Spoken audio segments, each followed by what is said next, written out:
هەر لەگەڵ گەیشتنی ئاینی ئیسلام بۆ سنووری بادینان لە سەردەمی عەبدوڵای کوڕی عومەری کوڕی خەتاب پەرستگایەک لە شارۆچکەی ئاکرێ دەگۆڕێت بۆ مزگەوتی گەورەی ئاکرێ و هەر لەو کاتەوە تا ئێستا کە زیاتر لە 1000 ساڵ دەبێت نوێژ و پەرستشی تێدا ئەنجام دەدرێت. مزگەوتی گەورەی ئاکرێ هاوشوێن لەگەڵ سەدان ماڵ دەکەوێتە دامێنی چیای کەلێک کە یەکێکە لە بەرزترین چیای سنووری قەزای ئاکرێ. مزگەوتی گەورەی ئاکرێ لە 3 نۆهەم پێک دێت. گومبەتێکی گەورە و مینارەیەکی 56 مەتری دەکەوێتە سەر مزگەوتەکە. لە مزگەوتەکەدا بایەخێکی تایبەت بە ئافرەتان دراوە. لە ژێرزەمینەکەدا هۆڵێکی گەورە دروستکراوە کە تایبەتە بە شوێنی نوێشکردنی ئافرەتان و فێرکاری خوێندنی قورئانی پیرۆز.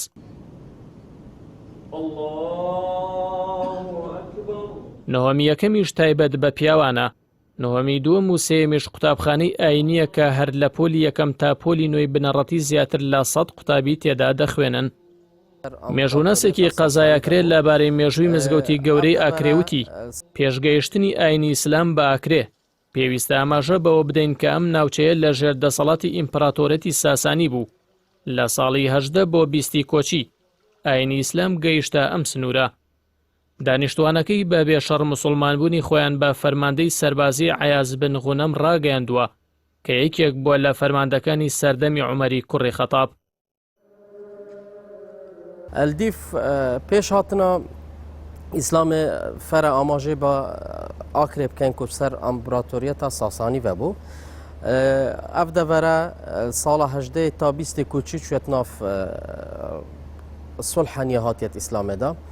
الدیف وان باڵگەنامەیەت هەیە کو gelek کێمل سەر ئاکرێ ئەڤا هەیە وەک گوتە و زارەکی بوومە ماوە گوایل سەر ڕاستپاردەیە عەبدوڵای کوڕی عومەر بن خەتابی ئەف مزگەفتەیان ئەف جامعە هاتیە ئاواکردن پێی وان سەرچاوەکە پەرستگەهێکا زەردەشتی بیا وەک دەمە ئیسلام هاتیە هەر سەر ڕاستپاردەیە والی کیە خەلیفە کیە وی سەردەمی عومەر بن خەتاب بیە ئەوێرێ و قایدی عسکەریە وی سەردەمی کی بیە مەثەلاً ناو ژێدەراندا بەلاتری ئاماژێ پێدەت عەیاض بن غەنەم بیە وەختی ئێرە فەتح کردی یان ئێرە چوونەت ناف ئیسلامێدا هەلبەت زید دام و دەستگەیت خوددانن وەکی مزگەفتە و خانەقانە و تا دوای لای خۆیەوە پێشنێژی مزگەوتی گەورەی ئاکرێ دەڵێت مزگەوتی گەورەی ئاکرێ مزگەوتێکی ناودارە و یەکێکە لە کۆنترین مزگەوتەکان لە عێراق و هەرێمی کوردستان.